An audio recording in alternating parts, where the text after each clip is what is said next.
সেই ভাইকে হত্যা করা হয়েছে, সেই ভাইয়ের হত্যাকারী যদি 20 জন 30 জন হয়, প্রশাসনের পক্ষে এটা কোনো বিষয় না 30 জনকে কারাগারে নিয়ে আসা এবং আচ্ছা মতো রিমান্ডে সিদ্ধ ডিম ঢোকানো কোনো বিষয় না। রিমান্ডে ওলামায়ে কেরামের পা ভেঙে দিতে পারেন, তাহলে এটা কেন করছেন না?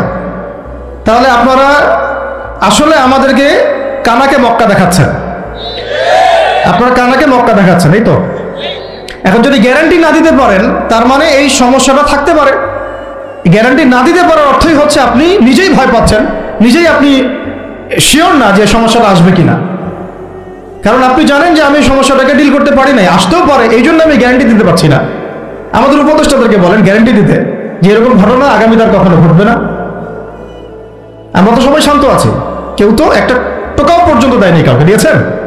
আচ্ছা ঠিক আছে, আবার আমি প্রশ্ন করছি, যদি গ্যারান্টি না দিতে পারে এবং না দিতে পারাটাই তাদের ব্যর্থতা, এবং এর যদি উপযুক্ত বিচার তারা করতে না পারে, না করতে পারাটাই ব্যর্থতা সংখ্যাগরিষ্ঠ মুসলিম রাষ্ট্রে, তাহলে এই ঘটনা যদি আগামী 1 বছরে 2 বছরে 5 বছরে আবারও রিপিটেড হয় এবং একজনের জায়গায় 3 জন 4 জন 5 জন 10 জন পর্যন্ত পৌঁছায়, তখন আপনাদের ভাষাটা কি হবে?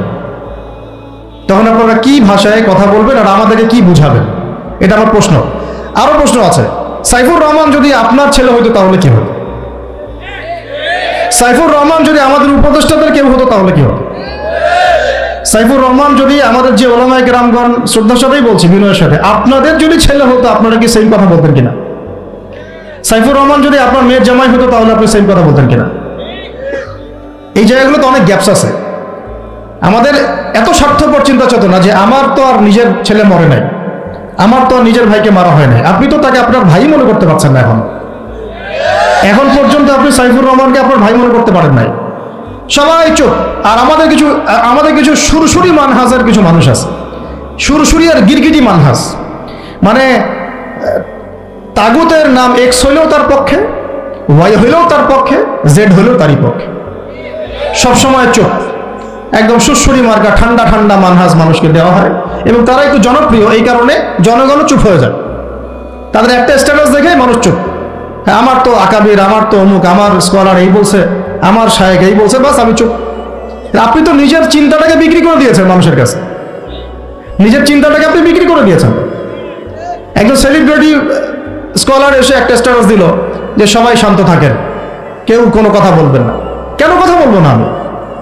শান্ত থাকেন বলার আগে আপনার বলা উচিত ছিল যে আমার ভাইকে এভাবে মারা হয়েছে, আমি তীব্র নিন্দা জানাই এবং এর বিচার আমি দাবি করি। তারপরে আপনি বলতে পারতেন আপনারা শান্ত থাকেন, আমরা বিষয়টা ডিল করছি।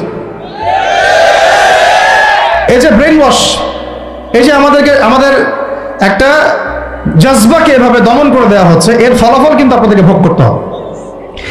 আচ্ছা ঠিক আছে, 10 জন মারা হলো চুপ করে থাকেন, ভালো কথা। আরো 100 জন মারা হলে তখনই কি চুপ করে থাকবেন? যদি একটা জেলার উপর আক্রমণ হয় তখনই কি চুপ করে থাকবেন? আপনারা শয়তান থেকে পালাতে চাচ্ছেন, কিন্তু শয়তান তো আপনাকে ছাড়বে না। আপনি কিছু বলেন আর নাই বলেন, আমি বলছি না এখনই বলেন, আমি বলছি আপনি এই হত্যার উপযুক্ত বিচার আমাদের সামনে নিশ্চিত করেন। জাতির সামনে এই 20-30 জন লোককে হাজির করে প্রকাশ্যে ফাঁসি দিয়ে দেখান যে হ্যাঁ আমরা সাইফুর রহমানের পক্ষে আছি। কিছুই করতে পারেন নাই পর্যন্ত, আপনারা কিছুই করতে পারেন নাই। ফরিদপুরের ঘটনা কিছু করতে পারেন নাই। এরকম ঘটনা বিচ্ছিন্ন না, এরকম ঘটনা বাংলাদেশের লাস্ট 5 বছরে এবং বিগত 15 বছরে অনেকগুলো হয়েছে। কিছু ঘটনা আমরা জেনেছি, কিছু ঘটনা আমরা জানি না, বেশিরভাগই আমরা জানি না। তো এই যে সমস্যাগুলো আমি সিরাত থেকে কেন বলছি, কারণ সিরাতে আপনাকে এগুলো সমাধান দিবে। আর এই বিষয়টা আমাকে খুব পীড়া দিচ্ছে ভিতর থেকে, যেটা আমাদের আচরণ, আমরা যে এত বেশি মানে দাসত্বের একটা ইয়াতে চলে আসছি, মেজাজটা আমাদের দাসত্বের মধ্যে চলে আসছে। আমরা শত্রুর চোখে চোখ রেখে কথাই বলতে পারি না। শত্রুর চোখে চোখ রেখে কথা না বললে তো সে আমাকে দাম দিবে না। কই, সে তো চায়নার সাথে এসব ডিল করতে পারে না, সে তো ইভেন পাকিস্তানের সাথেও তো পারে না। পাকিস্তানে কি খুব মুসলিমদের ঐক্য আছে নাকি? না, নাই তো। ওর ইন্টারনাল অবস্থা তো আমাদের চেয়ে অনেক সময় খারাপ। কয়েকটা পারমাণবিক বোম আছে, এই কারণে তার দিকে তাকাতে পারে না। স্বাধীনতার 50 বছরে কয়টা মিসাইল তৈরি করলেন? একটাও তো তৈরি করার ফিকির করলেন। তাহলে বিগত 50 বছরের ইতিহাস যদি আমরা ঘাঁটি, তাহলে দেখব যে যত রকমের মানব রচিত তন্ত্রমন্ত্র আছে, এই তথাকথিত গণতন্ত্রই বলেন আর এই জাতীয়তাবাদের কথাই বলেন, আর এই তথাকথিত ধর্মনিরপেক্ষতাবাদ, আর এই কমিউনিজম যা আছে সব ফেল করেছে। পশ্চিমা সব মতবাদ এখানে এমনভাবে ফেল করেছে যেটা ইতিহাসে বিরল। তাহলে একটা মাত্র পথ আপনাদের সামনে এখন খোলা আছে, যেই পথ দিয়ে এই সমস্ত সমস্যার সলিউশন আনা সম্ভব। সেই পথটাই হচ্ছে ওই যে লেখা আছে, সিরার আলোকে উম্মার সংকট নিরসন কর। ওই সিরাতের আলোকে যদি উম্মার সংকট নিরসন করতে না পারি, আর কোনো রাস্তা আমাদের সামনে খোলা নাই। দিন কায়েমের শর্ত 3টা বলেছেন না? 3 নম্বর শর্তটাই হচ্ছে এটা যদি ইবাদত হয়, দিন কায়েম যদি একটা ইবাদত হয়ে থাকে, তাহলে সেই ইবাদত কবুল হবে শুধু একজন ব্যক্তির তরিকায়। কার তরিকায়? মুহাম্মদ রাসূলুল্লাহ সাল্লাল্লাহু আলাইহি ওয়াসাল্লামের তরিকায়। তাহলে এরকম নতজন পররাষ্ট্রনীতি কেন? আমরা যদি মক্কার মতো পরিবেশে না থাকি, তাহলে এত নতজন পররাষ্ট্রনীতি কেন? তাহলে ভারতের মধ্যে আমাদের যে মুসলিম ভাইরা আছে তারা কি করবে? তাহলে ভারতে যে মুসলিম ভাইরা আছে তারা কি করবে? তারা কি ওদের পা ধরে ইয়া করবে, সালাম করবে? হিন্দুদের পা ধরে সালাম করবে? বলেন তো। আমরা তো একটা মুসলিম রাষ্ট্রে আছি, তো মুসলিম রাষ্ট্রে থাকতে এত নতজন পররাষ্ট্রনীতি কেন? এত দাসত্বের শৃঙ্খল কেন? এই যে আমরা এতগুলো কথা বলছি না, আমি আপনাদেরকে পুরা পথ পদ্ধতি এখানে গিলায় খাওয়াই দিতে পারবো, কিন্তু বিশ্বাস করেন গিলে খাওয়ার পরে আপনি কিছুই করতে পারবেন না। কেন পারবেন না? আপনার কোনো অ্যাসোসিয়েশন নাই, কোনো ফাউন্ডেশন নাই, কোনো সংগঠন নাই, কোনো রাজনৈতিক ক্ষমতা নাই, কোনো রাজনৈতিক দলও নাই, রাজনৈতিক কোনো অ্যাপ্রোচও নাই। কিন্তু একটা সেকুলার রাজনৈতিক দল আপনার চেয়ে ভালো ফিল্ড ওয়ার্ক করতে পারবে, কারণ তার চেইন অফ কমান্ড আছে। আমাদের তাওহীদপন্থীদের কোনো চেইন অফ কমান্ডই নাই। বলে আসতেছি বিগত 5 বছর 10 বছর থেকে একই বয়ান, মাথায় ঢুকে না জিনিসটা। চেইন অফ কমান্ড বলে একটা কিছু আছে, যেখানে একজন আমির নাই, যেখানে একজন ইমারা নাই, একটা আমির নাই, আসসামউ ওয়া তাআ নাই, বায়আ নাই, যেখানে শুনলাম মানলাম আনুগত্য করলাম, আমির মামুর জামাআ ইমারা এগুলো নাই, সেখানে তো চেইন অফ কমান্ড আসবে না। তাবলীগ জামাত কাজ করছে না? করছে কিনা? একটা সূরা পর্ষদ আছে না, সূরা নিজামি আছে না, আমির আছে না, কাজ করতেছে, ফলাফল পাচ্ছে মাশাআল্লাহ। জামাত ইসলাম কাজ করছে না? একটা চেইন অফ কমান্ড আছে, প্রত্যেকটা জেলায় জেলায় শাখা আছে, তারা তাদের উপরের লেভেল থেকে কোনো ডিরেকশন আসলে সেটাকে রুট লেভেলে বাস্তবায়ন করছে। তারপর ধরেন যে ইভেন এই যে আওয়ামী লীগ যে চলে গেল, তার একটা চেইন অফ কমান্ড ছিল না? ছিল কি না? উপরে যে বলতো জঙ্গি, নিচের ওই ব্যক্তিও বলতো হ্যাঁ এই জঙ্গি, এমন একটা চেইন অফ কমান্ড ওদের ছিল না? এখন বিএনপি যারা রাজনীতি করতেছে ওদের নাই? আছে। এখন আপনি বলেন ইসলামপন্থীদের রাজনৈতিক দল কয়টা? একটা আছে আমাদের শাসনতন্ত্র, একটা হচ্ছে হেফাজতে ইসলাম, আর কি হেফাজতে ইসলাম তো আসলে কোনো রাজনৈতিক ব্যাকগ্রাউন্ড থেকে আসে না, এটা এসেছে আপনারা তো জানেন হিস্ট্রি, কোন প্রেক্ষাপটে এটা তৈরি হয়েছে, শাপলা চত্বরে ঘটনা, তাই না? আর জামাত ইসলাম। আর কথা হচ্ছে যে আমাদের তো মানে পৃথক পৃথক প্ল্যাটফর্মগুলোর মধ্যে একটা ঐক্যবদ্ধ সমন্বয় সবার আগে দরকার, তারপরে আমাদের একটা বৃহত্তর চেইন অফ কমান্ড দরকার। তখন কি হতো যে উপর থেকে একটা কিছু ছেড়ে দিলে একদম নিচ পর্যন্ত আসতে সময় লাগতো।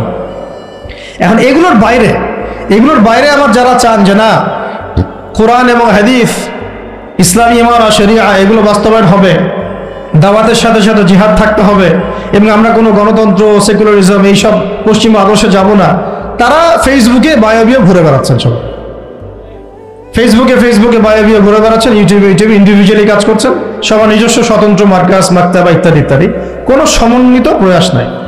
এইভাবে তো হবে না।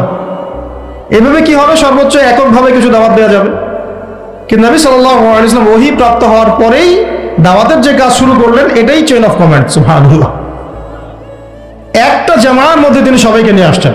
খেয়াল করে দেখেন, প্রথম ওহী আসলো কি সংক্রান্ত? ইকরা বিসমি রাব্বিকাল্লাযী খালাক। এই তো পড়ুন আপনার রবের নামে যিনি আপনাকে সৃষ্টি করেছেন। তো পড়া তিনি কি পড়তে পারতেন? তিনি তো পড়তেও পারতেন না।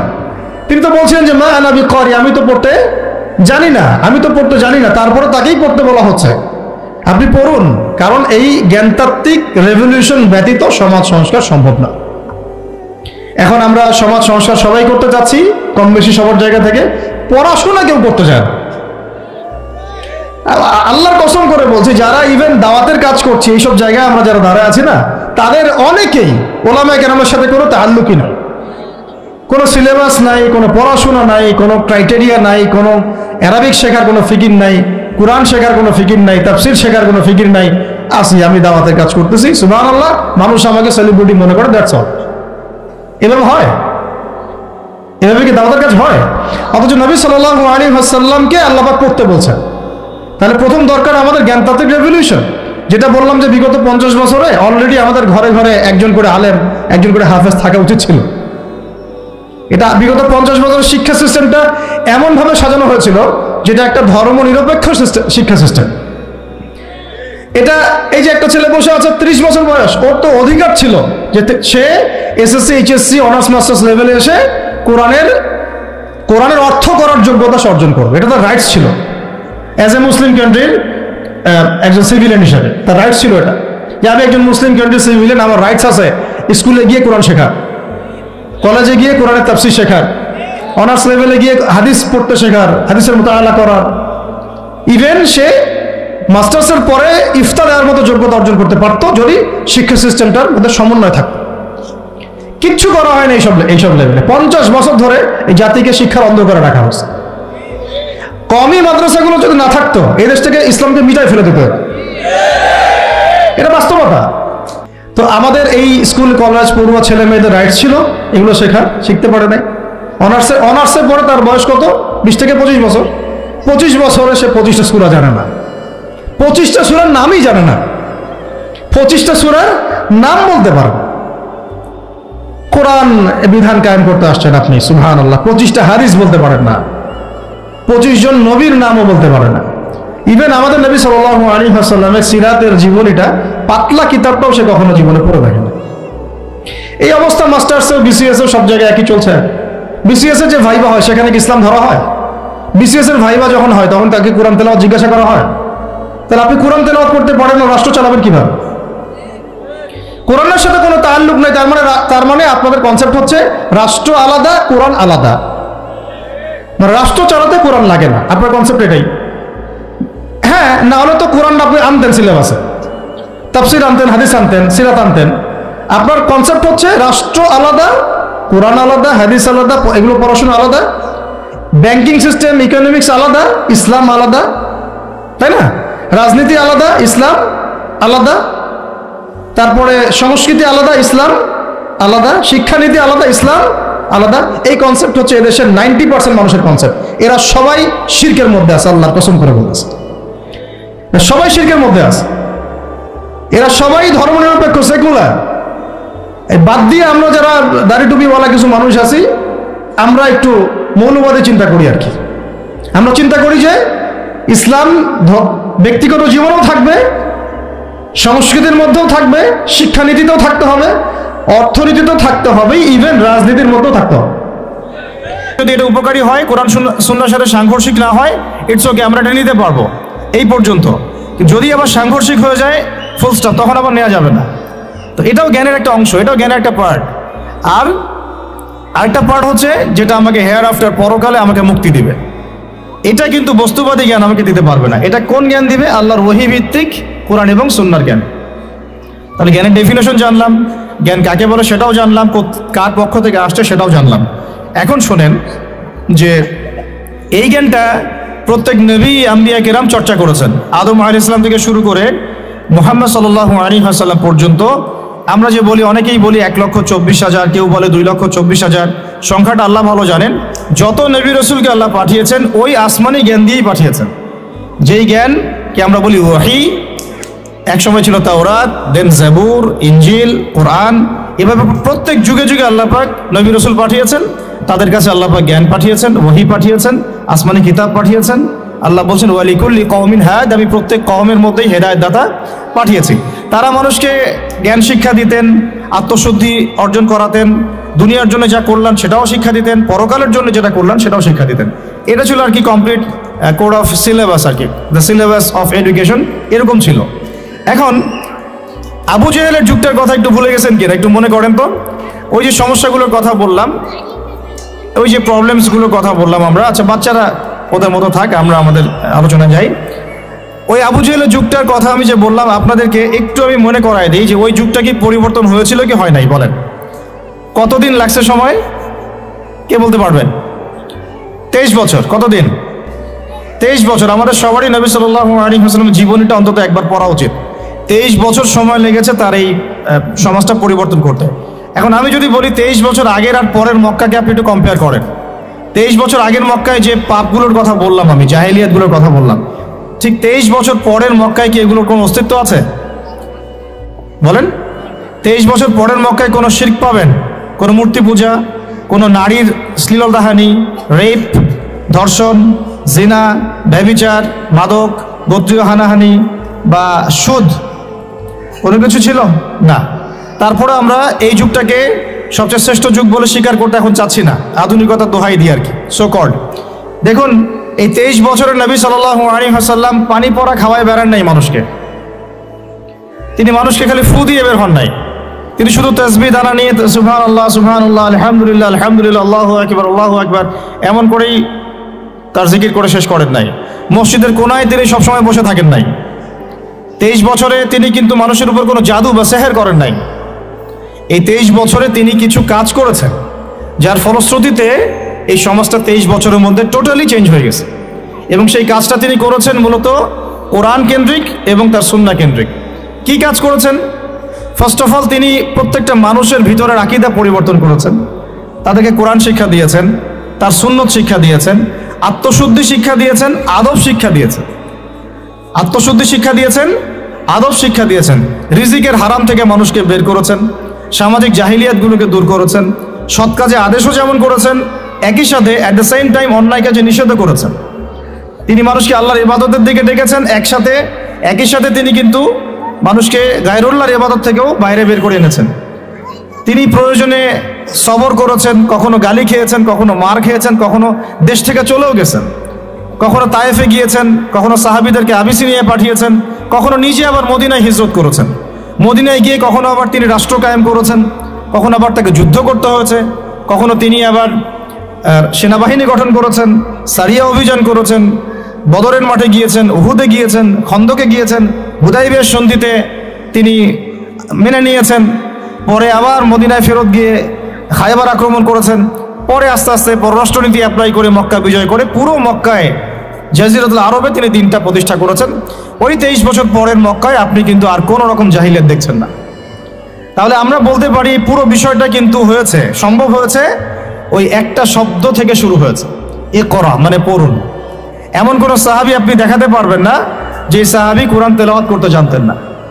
এমন কোনো সাহাবী আপনি খুঁজে পাবেন না যিনি কোরআনের অর্থ জানতেন না। এমন কোনো মহিলা সাহাবীও আপনি পাবেন না যিনি কোরআন জানতেন না, হাদিস জানতেন না, উসুল বুঝতেন না, ফিকহ বুঝতেন না, মাসলা মাসাইল বুঝতেন না, আকীদা ঠিক ছিল না, ইত্যাদি ইত্যাদি। এমন কোনো মানুষ আপনি তখন খুঁজে পাবেন না। এখন হচ্ছে এটা আমাদের সমাজের মৌলিক সমস্যা। আর এখন যদি আপনি 90% মুসলিমের এই বাংলাদেশে সার্চ করেন, যদিও এটা এখন 90% নাই, অলমোস্ট 80% চলে আসছে, বিকজ দিন দিন আমাদের এখানে খ্রিস্টানদের সংখ্যা বাড়ছে, কাদিয়ানীদের সংখ্যা বাড়ছে, আরও অন্যান্য জাতিদের সংখ্যা বাড়ছে, বিকজ অফ আমাদের শীতনিদ্রা। আমরা বলি আমরা এখন শীত নিদ্রায় আছি। আমরা পড়ে আছি জিলাপি, খোরমা, বিরিয়ানি, হাত বাঁধা, আমিন জোরে আসতে ইত্যাদি নিয়ে। এদিকে মাশাআল্লাহ নাউজুবিল্লাহ যা কাজ হওয়ার হয়ে যাচ্ছে, যা ধ্বংস হওয়ার সেটা হয়ে যাচ্ছে। তো এখন কথা হচ্ছে যে এই যে পরিবর্তনটা নবী সাল্লাল্লাহু আলাইহি ওয়াসাল্লাম করলেন, আমরা যদি এখন আমাদের দেশের দিকে তাকাই, ধরে নিলাম 90%ই মুসলিম দেশ।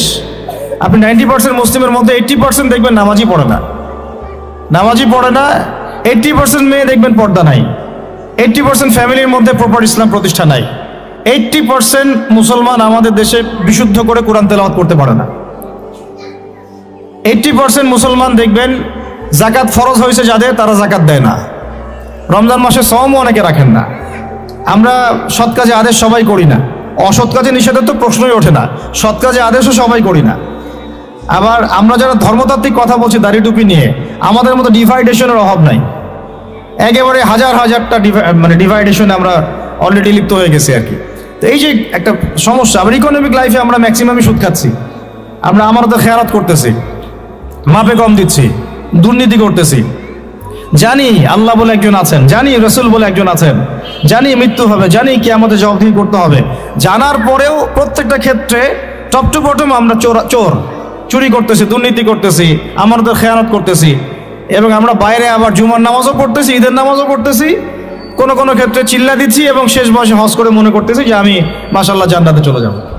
তা আমাদের ইসলামের কনসেপ্টটা এরকম। এই কারণে আসলে আমরা আলটিমেট যে একটা সোশ্যাল রেভলিউশনের কথা বলি, এটা হয়ে উঠতেছে না।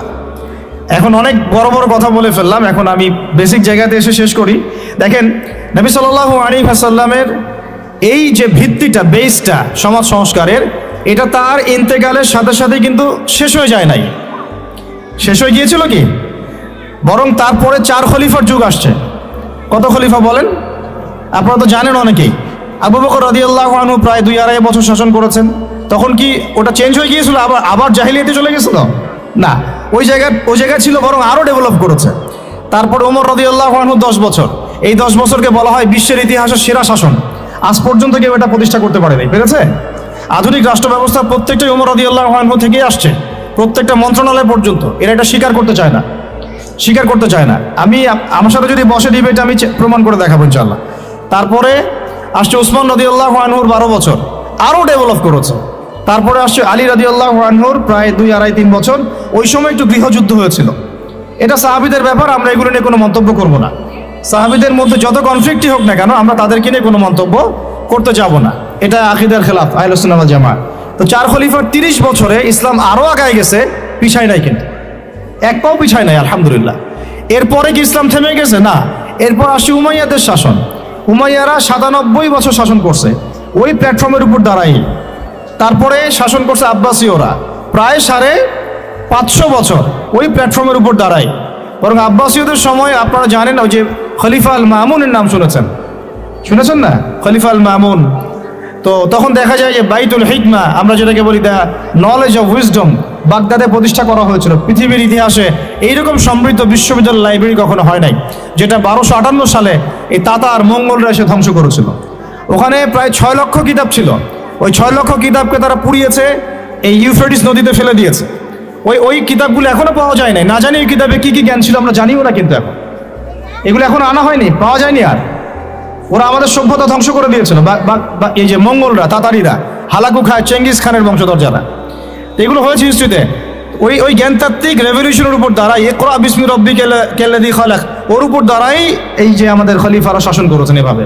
তারপরে আসছে মামলুকরা, আর মামলুকদের হাতে আবার এই যে আপনার এই যে কি যুদ্ধটার নাম, যেটা ইয়াদের সাথে হয়েছে, এই মঙ্গলদের সাথে, আইন জালুত, এটার নাম হচ্ছে আইন জালুতের যুদ্ধ। এই যুদ্ধে আবার মঙ্গলরা পরাজিত হয়েছে, তখন মঙ্গলদের দাপটটা কমে যায়। তারপরে আবার শাসন করেছে আইয়ুবীরা। আইয়ুবীদের মধ্যে আছে সালাউদ্দিন আইয়ুবীর নাম শুনেছেন, যার হাতে বাইতুল মুকাদ্দাস জয় হয়েছিল। তারপরে শাসন করেছে এদিকে ফাতেমিরা, মোগলরা করেছে। তারপর ওইদিকে কর্ডোভার দিকে আন্দালুসিয়ায় মুসলিমরা শাসন করেছে, এইদিকে আবার উসমানীয়রা শাসন করেছে। এইভাবে প্রায় 1250 বছর পুরো মুসলমানরা বিশ্বে শাসন করেছে, ওই জ্ঞানতাত্ত্বিক বিপ্লবের উপর দাঁড়ায়। তারা জাহিলিয়াতে ফিরে যায় নাই। যখনই মুসলমানরা ইমান দুর্বল হয়ে গেছে, আমল দুর্বল হয়ে গেছে, আপনার তাসকিয়া দুর্বল হয়ে গেছে, হারাম রিজিক খাওয়া শুরু করেছে, দুনিয়াদার হয়ে গেছে, আমাদের চেতনা শেকড় ভুলে গেছে, হ্যাঁ, আমাদের মানে ইকোনমি নষ্ট হয়ে গেছে, পলিটিক্যাল অ্যাফেয়ার্সের গন্ডগোল চলে আসছে, তখন থেকে আস্তে আস্তে আমরা আবার এই ডমিনেটেড হয়ে গেছে। একে লাস্ট আমি হিসাব করেছি প্রায় 220 বছর, 220 বছরে। এই ফরাসি বিপ্লবের পর থেকে আমাদের অধঃপতনের সময়টা শুরু হয়েছে। কারণ কি? অনেক কারণ। এই অনেক কারণের মধ্যে অন্যতম একটা কারণ হচ্ছে শিক্ষা ধ্বংস। আজকে যেহেতু আমরা এডুকেশন নিয়ে কথা বলছি, অন্য টপিকগুলো আমার টাচ করার দরকার নাই। অনেক কারণ। এই আমাদের যে লাস্ট 220 বছরে এই অধঃপতন, যে এখন আমাদেরকে নামাজের মাসালা শেখাতে হয়, ওজুর মাসালা শেখাতে হয়, আমাদের ছেলে মেয়েদেরকে ওমর, খালিদ, হামজার নাম শোনাতে হয়, চিনাতে হয়, হ্যাঁ, ইতিহাস জানাতে হয়, ফিকের মাসালা শেখাতে হয়। কোরআন তেলাওয়াত করতে পারে না 80% মানুষ। ওজু মাসালা, গোসলের মাসালা, ফরজ, ওয়াজিব, সুন্নাত, মুস্তাহাব জানে না। 80% জেনারেল লাইনে পড়ে, তারা নামাজের মাসালা বুঝতেছে না। মানে এখন যে একটা পুরো মেসাকার অবস্থা, এটা লাস্ট 220 বছরে এমনি হয় নাই। বেশ কিছু কারণ আছে, তার মধ্যে আমি একটা কারণ ফাইন্ড আউট করেছি, সেটা হলো এই ইকোনমিক কারণ, একটা পলিটিক্যাল কারণ, একটা হচ্ছে সাংস্কৃতিক আগ্রাসন, একটা হলো কাফেরদের দৌরত্ব, একটা হলো আমাদের চেতনা মানে নষ্ট হয়ে যাওয়া, শেকড় থেকে দূরে সরে আসা। সবচেয়ে বড় কথা, আল্লাহ এবং তার রাসূলের সাথে যে প্রতিশ্রুতি দিয়েছিলাম আমরা, এখান থেকে আমরা খেয়ানত করেছি, খেয়ানতকারী, মূল কথা এটা। এখন কথা হচ্ছে এই লাস্ট 200 বছর আবার কিভাবে এডুকেশনটা নষ্ট হয়ে গেল, কিভাবে, এটা একটা পয়েন্ট। এই পয়েন্টটা আমি আপনাদেরকে জাস্ট 2 মিনিটে বোঝাচ্ছি। এডুকেশনটা নষ্ট হয়ে যায় নাই, বরং এডুকেশনটা কি হয়েছে, এডুকেশনটা মেরুকরণ হয়েছে। এডুকেশনটার কি হয়েছে বলেন? মেরুকরণটা কি? মেরুকরণ মানে হচ্ছে যে আমরা এটাকে শিক্ষা, যে আসলে শিক্ষাই, ইসলামী শিক্ষাও শিক্ষা, ইংরেজি শিক্ষাও শিক্ষা, ম্যাথামেটিক্সও শিক্ষা, সায়েন্সও শিক্ষা, আর্টসও শিক্ষা, কমার্সও শিক্ষা, যতক্ষণ না সেটা কোরআন সুন্নাহর সাথে সাংঘর্ষিক হয় সব কিছুই জ্ঞান।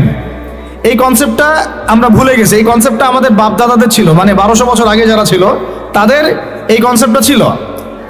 আমি যে কলমটা দিয়ে কথাগুলো লিখেছি না, এই কলমের যে বলটা আছে, এই বলটা আবিষ্কার করেছে মুসলমানরা, এই কলমটা আবিষ্কার করেছে মুসলমানরা।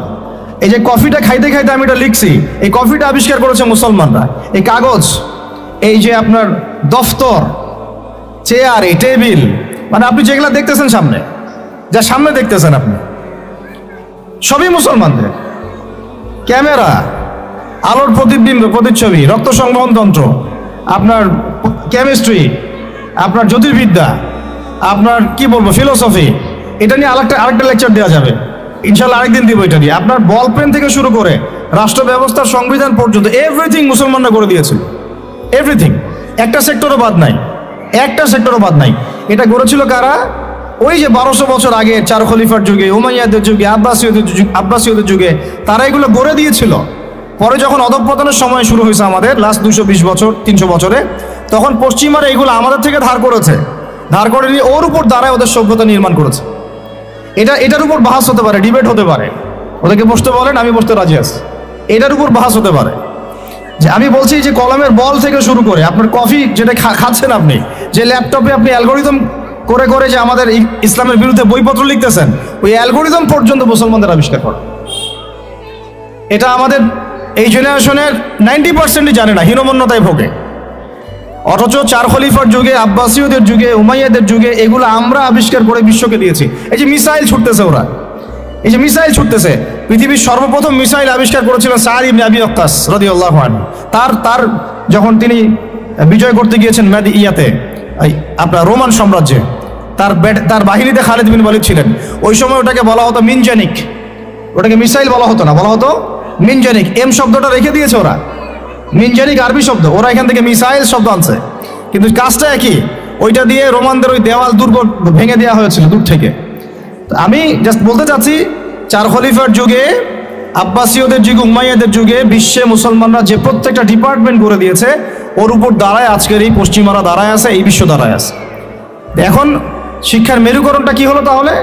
লাস্ট 220 বছরে শিক্ষাটাকে ভাগ করে ফেলা হলো, যে তোমরা যারা দাড়ি টুপি বলা মানুষ, তোমরা যারা ইবাদত বন্দেগী করতে চাও, তোমরা পড়বা কোরআন এবং হাদিস, তোমরা পড়বা উসুল, ফিকহ ইত্যাদি ইত্যাদি। আর যারা তোমরা ডাক্তার হতে চাও, ইঞ্জিনিয়ার হতে চাও, ব্যারিস্টার হতে চাও, তারপরে পলিটিশিয়ান হতে চাও ইত্যাদি ইত্যাদি, তোমরা পড়বা ইংরেজি, বাংলা, সায়েন্স, ম্যাথামেটিক্স, হ্যাঁ, আর্টস, কমার্স, ব্যারিস্ট্রি, মেডিকেল সায়েন্স ইত্যাদি তোমরা পড়বা। এই যে মেরুকরণ, এই মেরুকরণটাই হারাম হয়েছে প্রথমে। এটাই একটা বাজে জিনিস হয়েছে শিক্ষার মধ্যে। কখনো মেরুকরণ ছিল না, বরং ওমর রাদিয়াল্লাহু আনহুকে আপনি দেখেন, ওমর রাদিয়াল্লাহু আনহু একজন, এই কনসেপ্টটা না আসলে এখনো মুসলমান হনই নাই। এই কনসেপ্টটা না আসা মানে এখন পর্যন্ত কালিমা লা ইলাহা ইল্লাল্লাহ এটা বুঝেনই নাই, আপনি মুখে পড়েছেন, দ্যাটস অল। এই কারণেই তো লা ইলাহা ইল্লাল্লাহ পড়ার পরেও মোদির পা চাটেন বসে বসে। এই কারণেই, কারণ ওই লা ইলাহা ইল্লাল্লাহ তো আপনাকে ওটা শিখাই নাই, যে আপনি এক আল্লাহর সার্বভৌমত্বের স্বীকৃতি দেন নাই। এই হলো সমস্যাগুলো। তো সমস্যার গোড়ায় অনেক কথা আছে। এখন নবী সাল্লাল্লাহু আলাইহি ওয়াসাল্লাম কিন্তু দাওয়াতের কাজটা, এই যে সিরাতের আলোকে যেটা বলছেন, সমাজ সংস্কার এবং দিন প্রতিষ্ঠা এবং সমকালীন সব সংকট দূর করা, এটা শুরু করতে হবে জ্ঞানতাত্ত্বিক রেভলিউশন থেকে। পড়াশোনা করা শুরু করে দেন, আদারওয়াইজ আপনাদের সামনে ধ্বংস ছাড়া কিচ্ছু বাকি। কি পড়াশোনা করবেন? অবশ্যই ইসলামিক কারিকুলাম থাকতে হবে, এরপরে আপনি জেনারেল লাইনের পড়াশোনা করেন, কোনো সমস্যা নাই। আর এই পড়াশোনা একা একা করা যাবে না, উস্তাদের সোহবত লাগবে, ওলামায়ে কেরামের সোহবত লাগবে। আমি তো এটা বলি যে আপনি কারো লেকচার শোনার আগে আপনি আগে চেক করবেন যে তার ওস্তাদ কে, কোথায় সেদিন শেখে, কার কাছ থেকে সেদিন শেখে, কোত্থেকে সে এই ইলমগুলো অর্জন করছে, তার লোক কোথায়। আবেগে ভাসলে হবে না এখন বিষয়টা। তো পড়াশোনার এখন যে আরো 20 বছর পড়াশোনা না করে আমি কোনো কাজ করতেই পারবো না এমনটাও না, কিন্তু পড়াশোনা আগে শুরু করে। এখন আপনার কাজ পড়াশোনা শুরু করা, ইকরা বিসমি রাব্বিকাল্লাযী খালাকের হক আদায় করা এবং ওস্তাদের সহবতে থাকা। যেমন জেনারেল লাইনে পড়েছেন 20 বছর, একা একা কি পড়েছেন না, প্রতিষ্ঠানে গিয়েছেন, ডেইলি ক্লাস করেছেন, টিচারের সহবতে ছিলেন, বেতন দিয়েছেন, ব্যাসে থেকেছেন, তারপরে আরো কি করেছেন, বাবার জমি বিক্রি করে দিয়েছেন, বাবা মায়ের জমি বিক্রি করে। সেম অন্তত পক্ষে এতটুকু যতটুকু আপনি জেনারেল লাইনের জন্য করেছেন, জেনারেল লাইনে যদি যতটুকু করেছেন, ত্যাগ, শ্রম, মেধা খরচ, কষ্ট স্বীকার করা, এর যদি অর্ধেকও যদি দিন শিক্ষার জন্য করতে না পারেন, আপনি নিজেও মুনাফেক। আমরা নিজেরাও মুনাফেক তখন। বেশক আমাদের মধ্যে নেফাকি আছে, সুবহানাল্লাহ। আপনি একটা ডিগ্রির জন্য একবার 20 বছর ঢালতে পারেন, 20 কোটি টাকা ঢালতে পারেন, বাপের জমি বিক্রি করতে পারেন, মেসে থাকতে পারেন, ঢাকা বিশ্ববিদ্যালয়ের সেই লাইফ লিড করতে পারেন, এক বিছানায় 2 জন থাকি, ফ্লোরের মধ্যে ফ্লোরিং করে থাকা, হাজার হাজার লাখ লাখ টাকা খরচ করা, কষ্ট করে সকালে ওঠা, রাত জাগা, পড়া, পরীক্ষা দেওয়া, অ্যাসাইনমেন্ট, কত কি। আমি তো জানি এগুলো, আপনারা তো অনেকে না জানেন, আমি তো জানি, আমরা তো ইউনিভার্সিটিতে পড়েছি। এই পরিশ্রমগুলো আপনি করছেন অনলি ফর একটা সার্টিফিকেট আর একটা চাকরির জন্য, আর এর 10% কেন 5% আপনি করতে চান না দিনী শিক্ষার জন্য। তো আমি মুনাফেক না হলে এই পৃথিবীতে আর মুনাফেক কে আছে? তো এই মুনাফেকদেরকে দিয়ে আপনি দিন কায়েম করবেন নাকি? শোনেন, আবেগ দিয়ে বিপ্লব হয়, আবেগ দিয়ে কি হয়? আবেগ দিয়ে বিপ্লব হতে পারে, আবেগ দিয়ে শরিয়া খিলাফা কায়েম হয় না। আবেগী হয়ে একটা বিপ্লব হতে পারে, কিন্তু আবেগ দিয়ে শুধু আবেগ দিয়ে শরিয়া খিলাফা কায়েম হবে না। শরিয়া খিলাফা কায়েম হয়েছে কাদের হাতে? সাহাবীদের হাতে। কাদের হাতে? আমাদের জিন্দেগি যখন সাহাবীওয়ালা হবে তখন শরিয়া কায়েম হবে। পড়াশোনা করে না, সাহাবীওয়ালা জিন্দেগি কিভাবে যাপন করবে? ওলামায়ে কেরামের সাথে তাআল্লুক নাই, সাহাবীওয়ালা জীবন কিভাবে যাপন করবে? নামাজের ঠিক নাই, সাহাবীওয়ালা জীবন হইল কিভাবে? কোরআন তেলাওয়াত করতে পারে না, সাহাবীওয়ালা জীবন হইল? দিনের জন্য আমর বিল মারুফ নাহি আনিল মুনকারের কাজ নাই, ওই যোগ্যতাও নাই, তাহলে সাহাবীওয়ালা জীবন হইল কি? চেহারা সুরতের মধ্যে ইসলাম নাই, সুন্নতের প্রতি পাবন্দি নাই, সাহাবীওয়ালা জিন্দেগি হলো কি? সাহাবীদের হাতে বদর যুদ্ধ হয়েছে, জয়লাভ করেছে, উহুদ প্রায় জিতেইছে, এটা জিতেই বলা যায়, সাময়িক বিপর্যয় হয়েছে। খন্দক, খায়বার, মুতায়ার মুখ কাঁপিয়ে দিয়েছে কারা? সাহাবীরা। তো সাহাবীওয়ালা ইমান, সাহাবীওয়ালা আমল, সাহাবীওয়ালা আখলাক, সাহাবীওয়ালা মেহনত হলে পরে বাংলার মাটিতে দিন কায়েম হবে। না হওয়া পর্যন্ত এই লাভঝাপ করতে থাকা, আজকে এই বিষয়, কালকে ওই বিষয়, আজকে এই ইস্যু, কালকে এই ইস্যু, এগুলোই চলতে থাকবে। আমরা এটা চাই না। আমরা চাই এখন যেহেতু দাওয়াতের একটা সুবর্ণ সুযোগ আমাদের সামনে এসেছে, এখন যেহেতু আল্লাহ পাক, এটা আল্লাহ পাকের রহমত, এখানে সবাই ক্রেডিট নেওয়ার প্রতিযোগিতায় লিপ্ত আছে। আমার ক্রেডিট হয়েছে, আমি এই করেছি, আমি সেই করেছি। এখন তো এমন দেখা যাচ্ছে যে ওই সময় কিছু বলেও নাই, সেও এসে এখন প্রধান উপদেষ্টার পাশ আটতেছে বসে বসে। কি সুবহানাল্লাহ! মানে রক্ত দিল এক ভাই, মানে বছরের পর বছর কারাগারে পচে মরল একদল, বছরের পর বছর, দিনের পর দিন, মাসের পর মাস আয়না ঘরে ধুকে ধুকে মরল আর একদল। ঠিক আছে, বললাম তখন থেকে বের হলে কেউ সুস্থ থাকে না। বছরের পর বছর মামলা মোকদ্দমা হচ্ছে একদল, এক একজনের ঘাড়ে 3টা 4টা 5টা 10টা 20টা করে মামলা। হ্যাঁ, তারপরে বছরের পর বছর এই ফ্যাসিজমের বিরুদ্ধে দাঁড়ানোর কারণে দেশ থেকে বিতাড়িত হয়েছে একদল, হয় নাই? শাপলা চত্বরে রক্ত দিয়েছে আর একদল। তারপরে এই ছাত্র ভাইদের হাজার হাজার পঙ্গু হয়ে পড়ে আছে বিভিন্ন জায়গায় আর একদল, আর শত শত মানুষ রাস্তায় প্রাণ দিল আর একদল, আর উড়ে এসে জুড়ে ক্ষমতায় বসলো আর একদল। সার্কাস চলতেছে, এবং এখন তাদের লেজুর ভিত্তি করতেছে আরেক দল, তাদের লেজুর ভিত্তি করতেছে নতুন আর একটা সম্প্রদায়, নতুন এক প্রাণী। তা চক্ষুর লজ্জাও নাই এদের, চক্ষুর লজ্জাটুকুও না। আগে যখন এক তাগুত ছিল তখন তার পাচারত, সুবহানাল্লাহ, এবং ওই তাগুতের এগেইনস্টে যদি কেউ কথা বলতো তাকে বলতো খারেজি। কি বলতো? আগে যে তাগুত ছিল তার পা চাটতো আর কি, এবং তার এগেইনস্টে যদি কেউ কথা বলতো তখন ওই তাগুতের দালালি করে মানুষকে বলতো খারেজি। অমুক গোষ্ঠী তমুক গোষ্ঠী, হ্যাঁ। তারপরে যখন এই বিদ্রোহগুলো হতে হতে হতে বিদ্রোহ করা বলতে আবার হারাম। বিদ্রোহ করা কি?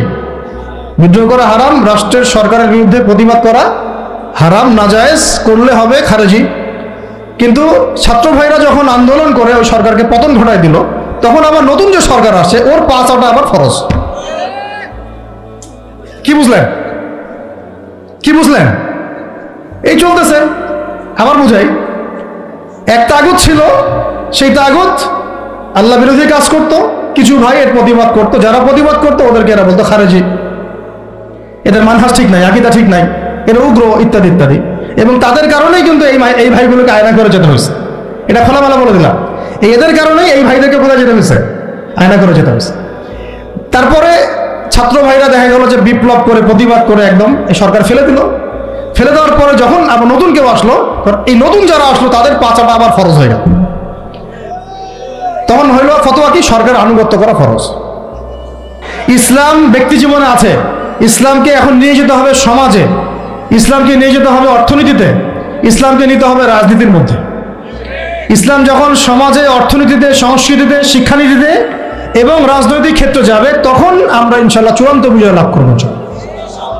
এখন যদি পার্শ্ববর্তী শত্রু রাষ্ট্রগুলো আমাদেরকে আক্রমণ করে, আমি আপনি তো ব্যক্তিগতভাবে জিহাদের ঘোষণা দিতে পারবো না, পারবেন? কিন্তু এখন যদি আমার আপনার হাতে রাজনৈতিক ক্ষমতা থাকতো, তাহলে আমরা দেখাই দিতাম যে একজন সাইফুরকে মারলে কতজনের লাশ পড়ে। একজন ফেলানিকে যদি কাঁটাতারে ঝুলাই দেওয়া হয়, ওরকম 10টা বিএসএফকে মারার ক্ষমতা আমাদের আছে। এই শক্তি সামর্থ্য আমাদের ভাইদের আছে। আমাদের দাওয়াতের কাজ শুধু আমভাবে জনগণের মধ্যে করলে হবে না, পুলিশের মধ্যে দাওয়াতের কাজ করতে হবে, র্যাবের মধ্যে দাওয়াতের কাজ করতে হবে, আমাদের আনসারদের মধ্যে দাওয়াতের কাজ করতে হবে, বিজিবির ভাইদেরকে প্রশিক্ষিত করতে হবে। সবচেয়ে বড় কথা, আমাদের সেনাবাহিনীকে, বিমান বাহিনীকে শক্তিশালী করতে হবে। অত্যাধুনিক অস্ত্র তাদের হাতে থাকতে হবে এবং তাদের মধ্যে সবকিছুই আছে, মাশাআল্লাহ, পটেনশিয়াল আছে, প্রতিভা আছে, শারীরিক শক্তি আছে, ট্রেনিং আছে। ইমানটাকে মজবুত করতে হবে, তাদেরকে ইমানের দাস দেওয়া লাগবে। আপনারা যারা শুনবেন এগুলো, লেকচার অনলাইনে গেলে শুনবেন, তারা ইনশাআল্লাহ শুধুমাত্র জাতিসংঘের একটা মিশনকে জীবনের লক্ষ্য বানাবেন না। আপনারা জাতিসংঘের একটা মিশনে যাওয়া আপনার জীবনের লক্ষ্য না। আপনাকে যদি আল্লাহ পাক প্রশাসনিক দায়িত্ব দিয়ে থাকেন, আল্লাহর জন্য শহীদ হওয়াটা আপনার জীবনের সবচেয়ে বড় সৌভাগ্য। এইদিকে আমরা তো তাদেরকে এখন হাঁটাতে পারছি না, কারণ ওই ক্ষমতা আপনার আমার হাতে নাই। ইসলামকে ওই রাজনৈতিক জায়গায় নিতে হলে সিরাতের সুন্নতে আগাতে হবে। আল্লাহ পাক তৌফিক দান করুন। এবার প্রকাশ্যে দাওয়াত শুরু হলো 4 নম্বর বছর থেকে 10ম বছর পর্যন্ত। এই প্রকাশ্যে দাওয়াত যখন শুরু হয়েছে, তখনই ব্যাপক নির্যাতন শুরু হয়েছে, ব্যাপক নির্যাতন। এই অবস্থানটা আমরা পার করেছি বিগত সময়গুলোতে, এখনো পার করছি, তাই না? এই অবস্থাটা কিন্তু আমরা আগেও পার করেছি, এখনো পার করছি। যারাই প্রকাশ্যে পরিপূর্ণ ইসলামের কথা বলছেন বা বলেছেন, কোনো না কোনোভাবে তারা হ্যারাসমেন্টের শিকার হয়েছে, কোনো না কোনোভাবে, ফিজিক্যালি অথবা মেন্টালি অথবা রাজনৈতিকভাবে অথবা মামলা মোকদ্দমা অথবা গুম অথবা একেবারে ক্রসফায়ার অথবা দেশ ত্যাগ, কিছু না কিছু ওদের তাকদিরে নসিব হয়েছেই, তাই না? আর যারা সুরে সুর মিলিয়ে কথা বলেছে তারা পার পেয়ে গেছে। ওই যে বললাম, আগেও তলা চাটা, এখনো তলা চাটা। ওটা হচ্ছে মানে তেল মারা মানহাজ আর কি, তৈলাক্ত মানহাজ। যেই থাকুক, এক্স থাকলেও আমি তেল মারবো, ওয়াই থাকলেও তেল মারবো, জেড থাকলেও তেল মারবো। কারণ তেল মারা আমার জন্য ফরজ এবং তৈলাক্তদের আনুগত্য করা আমার জন্য ফরজ। ওদের বিরুদ্ধে কথা বললে আপনি আবার হয়ে যাবেন খারেজি। কিন্তু সার্জিসদেরকে আবার তারা কিন্তু খারেজি বলে নাই, এটা একটা ব্যাপার আছে। সার্জিস হাসনাতদেরকে কিন্তু তারা ওই সব ওলামায়ে কেরাম আবার কি বলে নাই? খারেজি বলে নাই। কিন্তু অস্ত্র হাতে নিয়ে ওরা কিন্তু পুলিশ পিটাইছে, কথা বুঝতে পারছেন? এই কাজটা যদি কোনো মাদ্রাসার ছেলে করতো, তাহলে আল্লাহর কসম করে বলতেছে পুরো দুনিয়াতে এরা রটাই দিত যে আমরা জঙ্গি। এই পয়েন্টটা ভালো করে বুঝেন, এই পয়েন্টটা ভালো করে বুঝেন। যদি এই আন্দোলনটা শুধুমাত্র দাড়ি টুপিওয়ালা মানুষরা করতো, তাহলে সারা মুসলিম বিশ্ব না, সারা দুনিয়াতে এর রটাইত মিডিয়া দিয়ে যে বাংলাদেশের মুসলমানরা উগ্র, জঙ্গি এবং সন্ত্রাসী। রটাইতো না? বেশাক রটাইতো। কিন্তু যখন গণতন্ত্রপন্থীরা গণতান্ত্রিক পদ্ধতিতে এই কাজটা করছে, তখন এটা জায়েজ হয়ে গেছে। একই জিনিস, একদল গিয়ে গুলি করা শুরু করলো মাজলুমদের উপরে। তারপরে মাজলুমরা আর থাকতে না পেরে অস্ত্র হাতে নিয়েই ফেললো। লাঠি সেটাও তো অস্ত্র নাকি? এবং তাদের একজন তো বলেছিল, আমাদের পরবর্তী প্ল্যান ছিল যদি তারা স্কিপ না করতো আমরা সশস্ত্র অবস্থান নিতাম, বলেছে কিন্তু মিডিয়াতে একজন বলেছে না? বলেছে। যাই হোক, এদিকে যখন জালেম আক্রমণ করেছে তখন মাজলুম তো প্রতিবাদ করেছে, করে নাই? এই আক্রমণের প্রতিবাদের রাস্তায় কিন্তু বহু মানুষ মারা গেছে, জালেমদেরও মরেছে, মাজলুমদেরও মরেছে। কেন পুলিশ ভাইদেরকে কি মারা হয় নাই? কারণ তারা জালেমের পক্ষ নিয়েছিল। সে কি অমুসলিম ছিল না মুসলিম? ও মুসলিম ছিল, কিন্তু কালিমা পড়া মুসলিম, তাই না? সেও কালিমা পড়া মুসলিম, জালেমের পক্ষ নিয়েছে। আর এদিকে আমাদের মাজলুম ভাই, যাদের উপর গুলি চালানো হয়েছে। এখন মাজলুম ভাইরা শেষমেশ লাঠিসোঁটা হাতে নিতে বাধ্য হয়েছে। এবার কনফ্লিক্ট হলো, জালেমও মরলো কিছু, মাজলুম তো মারা গেছে। এখন এই কনফ্লিক্টে কিন্তু আমাদের ইসলামিক স্কলারশিপ অফ ইসলামের কিছু কিছু ব্যক্তি, তারা কিন্তু এখানে মাজলুমদের কাউকে কিন্তু খারেজি বলে নাই, বলেছে? মাজলুমদের কাউকে কিন্তু তারা সন্ত্রাসী, জঙ্গি এইসব শব্দ ইউজ করে নাই। কিন্তু এটা যদি দাড়ি টুপিওয়ালা কোনো মানুষ করতো তাহলে খবর ছিল।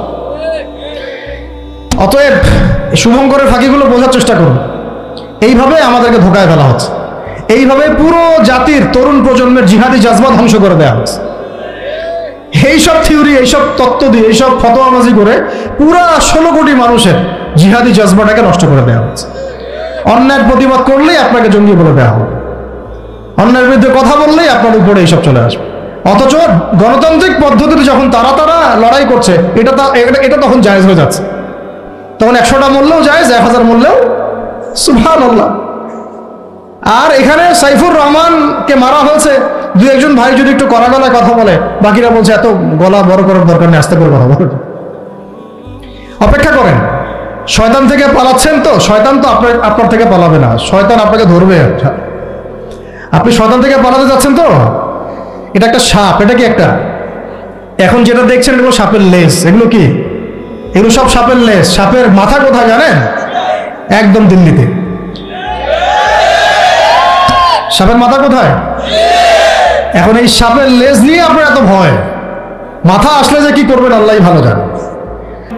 ফকি, একজন হাফেজ, একজন আলেম, একজন বিজ্ঞ খলিফা, পাশাপাশি একজন রাষ্ট্রপ্রধান। এখন আমাদের এগুলো বললে তো ওনারা রাগ করে। আমি তো খোলামেলা ওনাদের সাথে কথা বলি এখন, যে আপনাদের মধ্যে একজন ব্যক্তিকে জুমার খুতবা দিতে পাঠান দেখি, ইয়াতে মিম্বরে 360 জন এমপি একজনকে পাঠান যে জুমার খুতবা দিতে পারেন। দাঁড়ায় বলবে ইন্নাল হামদুলিল্লাহ নাহমাদুহু ওয়া নাস্তাঈনুহু মান ইয়াহদিহিল্লাহু ফালা মুদিল্লা লাহু ওয়া মান ইউদ্লিল ফালা হাদিয়া। আরবি দিয়ে জাস্ট 5টা মিনিট আপনি খুতবা দিবেন, জুমার খুতবা, এজ এ রাষ্ট্রপ্রধান। দেখেন পারে নাকি? 1200 বছর যিনি খলিফা তিনি খুতবা দিয়েছেন, তিনি ছিলেন ফকিহ, তিনি ছিলেন আলেম, তিনি ছিলেন বিজ্ঞ পণ্ডিত, তিনি হাফেজ। এই 1250 বছরে যিনি ফিলোসফার, তিনি এদিকে আবার মুহাদ্দিস। যিনি মেডিকেল সায়েন্সের দক্ষ, তিনি আবার এদিকে হাফেজ, সেখানে কারি, সেখানে আলেম। এই শিক্ষার বিভক্তিটা আমাদের মধ্যে ছিল না। সেকুলার কনসেপ্টগুলো যখন আসছে এই লাস্ট 200-300 বছরে, তখন থেকে আস্তে আস্তে শিক্ষাটাকে এইভাবে ভাগ করে আমরা একাকার করে ফেললাম। এখন একজন মসজিদের ইমাম সাহেবকে আপনি যদি জিজ্ঞাসা করেন যে সিরিয়ার রাজধানীর নাম কি, বলতে পারবে না অনেকেই। অর্থনীতির এটা কি, বিটকয়েন কি জিনিস, ও বলবে এটা আবার কি জিনিস।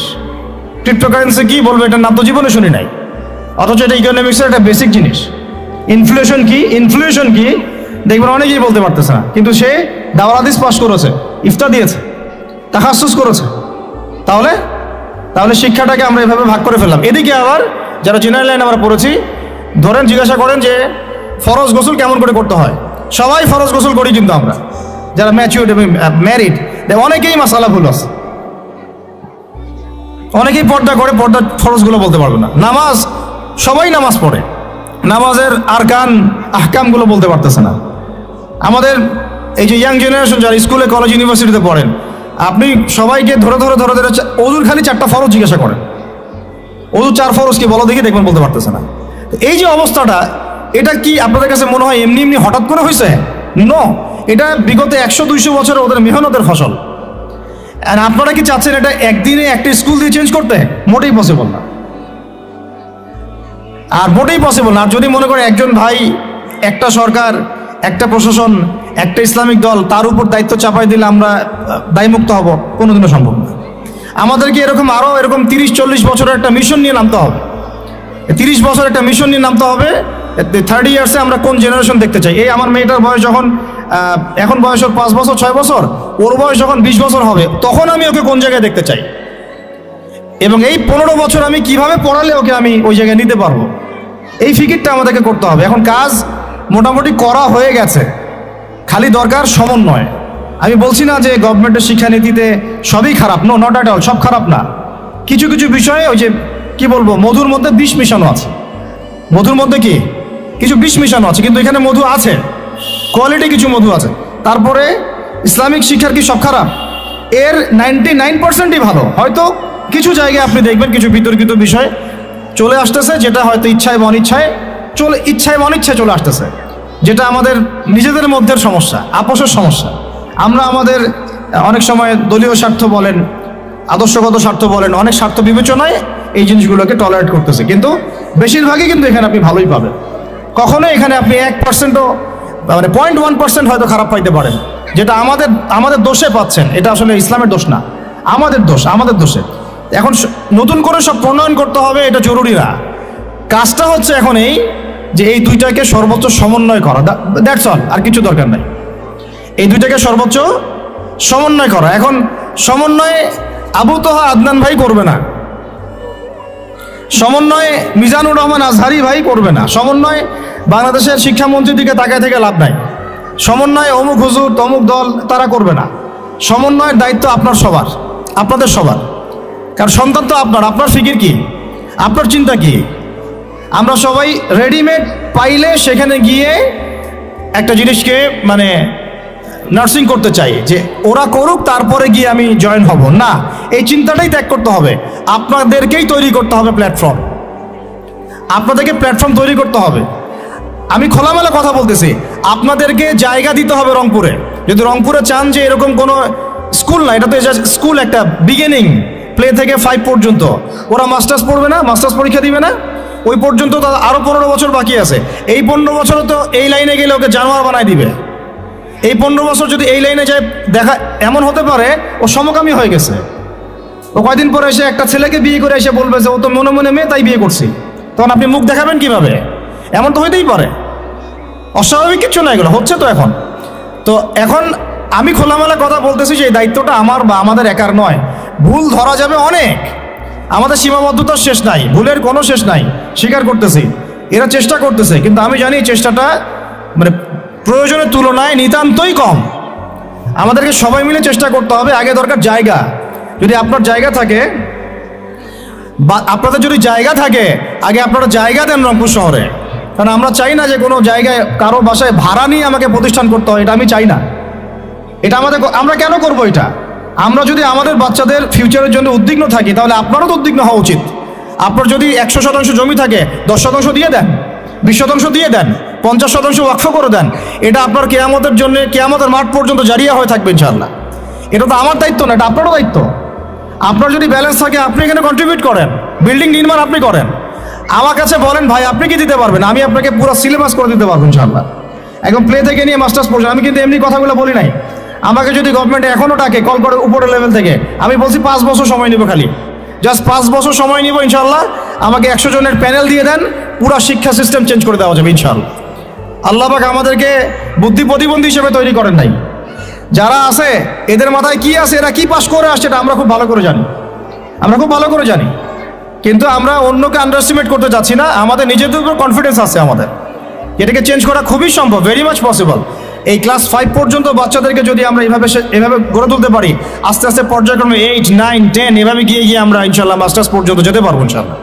আর যদি দেখা যায় না এই সিস্টেমে পারছি না, তাহলে কোনো সমস্যা নেই, আমরা এটার নাম মাদ্রাসা দিয়ে দিব, কোনো সমস্যা নাই। তোহা জিন্নুরাইন ইসলামিক স্কুলের দরকার নাই, আমার তোহা জিন্নুরাইন ইসলামিক মাদ্রাসা থাকলেও চলবে। স্কুলই হতে হবে শেষে, নট নেসেসারি। আমার দরকার সিলেবাসটা কি, আমি পড়াচ্ছি কি, আমার এনভায়রনমেন্ট কি, আমার বাচ্চারা খেলতেছে কিনা, ভালো খাচ্ছে কিনা, ওদের পরিবেশ কেমন, এটা মূল কথা, আমার টাইটেলটা মূল কথা না। আর এই প্রজেক্টটা আমরা চাই সারা বাংলাদেশের 64টা জেলায় একটা করে বড় বড় ইউনিভার্সিটি হোক, এবং 68,000 গ্রাম বাংলায় একটা করে মক্তব হোক। তাহলে দেখবেন আগামী 20 বছরে আমি ইনশাআল্লাহ আপনাদেরকে একটা প্রজন্ম করে দিতে পারবো ইনশাআল্লাহ। তবে এই দায়িত্বটা কিন্তু আমার একার না। আমি আপনাদেরকে উদাত্ত আহ্বান খোলামেলা বলতেছি, আপনাদেরকে আগে আসতে হবে। জায়গা থাকলে জায়গা দেন, আপনাদের অর্থের কন্ট্রিবিউশন করতে পারেন সেটা করেন, যদি আপনি ব্যালেন্স দিতে পারেন সেটা করেন, ফাইন্যান্সে হেল্প করতে পারেন সেটা করেন। যদি আপনি এত কিছু না পড়েন, আপনার কিছু একটা বিল্ডিং আছে, আল্লাহর জন্য দিয়ে দেন। এটা আপনি আমাদেরকে দিচ্ছেন না, আল্লাহর জন্য দিচ্ছেন। আপনি যদি এটাও না পারেন, অন্তত তাহাজ্জুদে আমাদের জন্য দোয়া করেন। অন্তত দোয়া করেন অথবা বুদ্ধি দেন, পরামর্শ দেন, বা ধৈর্য ধরে সবর করে আমাদের সাথে থাকেন, থেকে 10টা বছর ওয়েট করেন, দেখেন কি হয়। আমার শুধু আমার মেয়েকে নিয়ে ফিকির না তো, এই প্রত্যেকটা বাচ্চা আমার বাচ্চা, আল্লাহর কসম করে বলতেছি। প্যালেস্টাইনে যখন আমরা দেখি যে আমাদের এক একটা বাচ্চা না খেয়ে মারা যাচ্ছে, তখন আমার নিজের যৌবনের উপর আমার ধিক্কার আসে যে আমি যুবক হয়ে এখানে বসে আছি, আর আমি এই মানে কি বল মন্দের ভালো কিছু কাজ করার চেষ্টা করতেছি, অথচ আমাদের এই যে কচিকাচা বাচ্চাগুলো প্রত্যেকদিন বোমের শিকার হচ্ছে। ধিক্কার আমাদের যৌবনের উপরে, আর ধিক্কার আমাদের ক্ষমতার উপরে, আর ধিক ওইসব রাজতন্ত্রের উপরে যাদের ভিত্তির উপর দাঁড়ায় ওই কাজগুলো তারা করতেছে।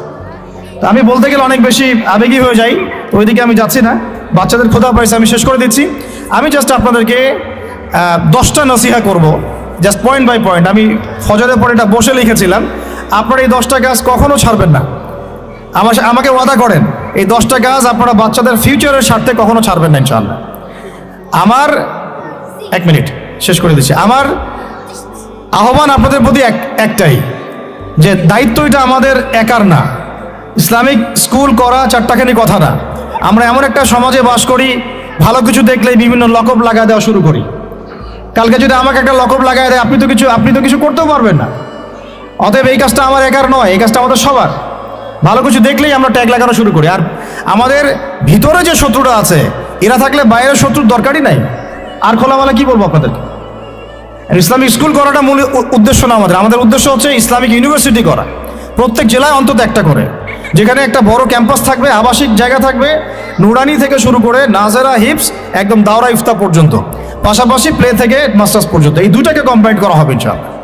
এটার জন্য আপনাদের পক্ষ থেকে আমাদের দরকার সহযোগিতা। আমি এভাবে কিন্তু কখনো সহযোগিতা কখনো অনলাইনেও চাই না, অফলাইনে বলিনি কখনো। যতটুকু পারছি আমরা নিজেদের মতো করে করছি, বাট এটা আমার একার পক্ষে আর পসিবল না, আমাদের পক্ষে মোটেই পসিবল না। আমাদের বড় জায়গা দরকার, মাঠ দরকার, এরা খেলবে, আবাসিক জায়গা দরকার। তারপরে এদের ধরেন যে ভালো ভালো টিচার আনবো, আমাকে ভালো স্যালারি দেওয়া লাগবে। আমি যদি ট্রেনার আনতে চাই, আমাকে আরও ভালো স্যালারি দিতে হবে। আমার দরকার উন্নত পরিবেশ, হাইলি রেকমেন্ডেড একটা ক্যাম্পাস। আমার দরকার স্থায়ী ক্যাম্পাস, যেটা আমাদের স্থায়ী তোহা জিন্নুরাইন অ্যারাবিক মাদ্রাসার নামে ওয়াকফ করা, যেখানে অন্য কারো হস্তক্ষেপ থাকবে না। যে আমাদেরকে বাড়ির মালিক বললেই 2 দিন পর বলতে পারবে না যে কালকে ছেড়ে দেন বাড়ি, পরশুদিন ছেড়ে দেন বাড়ি, মানে মগের মূল্য। একটা প্রতিষ্ঠান মুহূর্তের মধ্যে তো ছেড়ে দেওয়া যায় না। একটা স্বপ্ন নিয়ে আমরা দাঁড়াইছি এখানে। তো এগুলো যারা বুঝে না তাদের সাথে তো আমাদের কথা বলে লাভ নেই। যারা বুঝেন তাদের প্রতি আমার উদাত্ত আহ্বান, আপনারা আপনাদের জায়গা থেকে আগায় আসেন ইনশাআল্লাহ। এটা আমাদের জন্য না, আপনি আপনার সন্তানের জন্য, এই সমাজের জন্য, এই জাতিকে ভালো কিছু দেওয়ার জন্য একটা প্রজন্ম বিনির্মাণের স্বার্থে আপনারা আমাদের সাথে থাকবেন ইনশাআল্লাহ। এটা আমরা আশা করি আপনাদের কাছে। তো আমার 10টা নসিহত হচ্ছে, 1, যে আমাদের বাচ্চাদেরকে ওদের লক্ষ্যটাকে স্থির করাবেন। ওদের জীবনের লক্ষ্যটাকে 1 নাম্বার, ওদের জীবনের লক্ষ্য হবে জান্নাত। এবং আমাদের বরেণ্য যে মানে সিংহ পুরুষরা আছেন উম্মার, ওদেরকে চিনাই দিবেন, ওদের মতো ওদেরকে হতে বলবেন। তোমাকে হামজার মতো হতে হবে, তোমাকে খালিদের মতো হতে হবে, তোমাকে ওমর ইবনে খাত্তাবের মতো হতে হবে, তোমাকে আলী ইবনে আবি তালেবের মতো হতে হবে, তোমাকে মারিয়াম আলাইহিস সালামের মতো হতে হবে, তোমাকে আয়েশার মতো হতে হবে। এই চেতনাগুলো ছোটবেলা থেকে ওর মধ্যে ইনস্টল করেন। ও সামনে একটা রোল মডেল দেখবে যে আমাকে এরকম হতে হবে। এইসব ক্যাটরিনা সব ফেলান, এগুলা পরিমণি সব ফেলান, এগুলা বাদ দেন। যা চলতেছে যে সাকিব টাকিব সব বন্ধ করেন, এইসবে কোনো ফিউচার নাই। এসব ফিউচার হয়তো দুনিয়াতে কিছু দিতে পারে, কিন্তু পরকালে আল্লাহ পাকের আযাব গজব থেকে বাঁচার কোনো অপশন নাই। 2 নাম্বার, সন্তানকে নিজের মনে করবেন না। সন্তানকে মনে করবেন এটা আল্লাহর আমানত আপনার কাছে। এই আমার ছেলে, এটা আমার ছেলে না, এই ছেলেটা আল্লাহ পাক আমাকে দিয়েছেন। বিশ্বাস করেন আমরা তো ওকে নেওয়ার জন্য চেষ্টাও করি নাই। এমন হয়নি আপনাদের সময়? সন্তান না চেষ্টা করতো সন্তান আসে নাই? কোনো ক্ষেত্রে এমন হয়েছে সন্তান নষ্ট করার মানুষ চেষ্টা করছে, তাও সন্তান আল্লাহ দিয়েছেন। সন্তান আমার না, সন্তান আল্লাহর দেওয়া, আমার কাছে আমানত।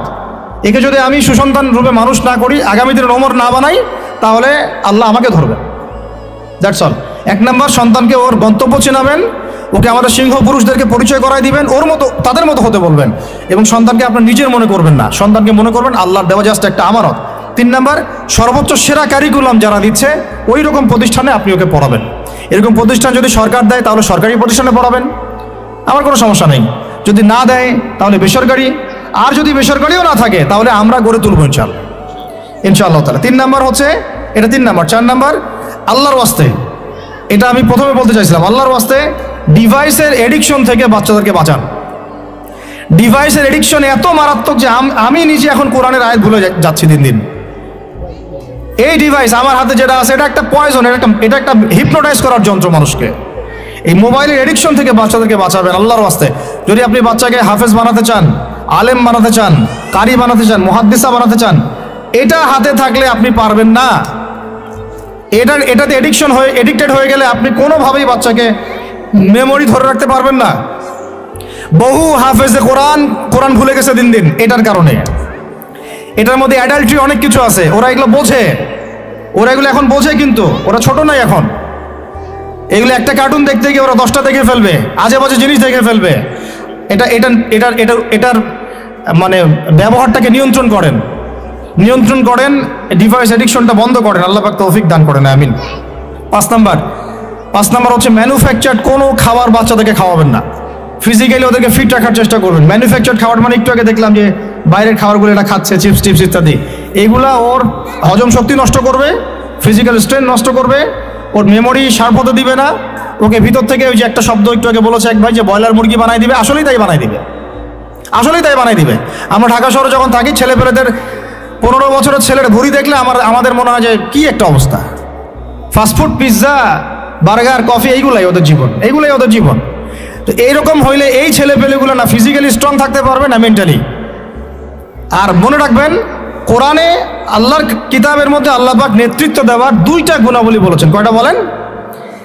মাত্র 2টা। নেতৃত্ব দেওয়ার জন্য ওই রকম জায়গায় যেতে হলে 2টা গুণাবলী এনশিওর করতে হয়। একটা হচ্ছে ফিজিক্যাল স্ট্রেংথ, একটা হচ্ছে ইলমের স্ট্রেংথ।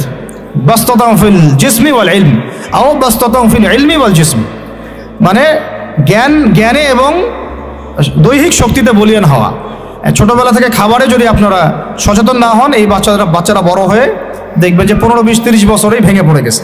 আমরা এটা চাই না। বিশুদ্ধ খাবার এবং ম্যানুফ্যাকচার্ড খাবার ত্যাগ করা, বাইরের খাবার বন্ধ, এবং যে রুট লেভেল থেকে ভালো খাবার এনে ওদেরকে খাওয়াবেন। পরিষ্কার পরিচ্ছন্নতাকে সর্বোচ্চ গুরুত্ব দিবেন, নিট অ্যান্ড ক্লিন থাকবে আর কি। আমার সাথে আমার পরিবারে যে মাঝে মাঝে যে একটু মিষ্টি ঝগড়া হয়, আমার একটা জিনিস নিয়ে ঝগড়া হয় যে বাচ্চারা পরিষ্কার না কেন, ঝকঝকা না কেন, একদম সবসময় ঝকঝকা থাকবে। না হলে এই যে হাত দিয়ে এটা ধরতেছে, পেটে হাত দিয়ে, মুখে হাত দিবে, পেটটা নষ্ট হয়ে যাবে। বাচ্চাদের হাইজেনিক পরিবেশ দিতে হবে। আল্লাহ পাক তৌফিক দান করেন। এটা হলো 5। 6 নম্বর হচ্ছে নিয়মিত ওদেরকে খেলতে দিবেন। এটা আমি নিজে লিখেছি, কারণ ছোটবেলায় আমরা অনেক খেলাধুলা করেছি।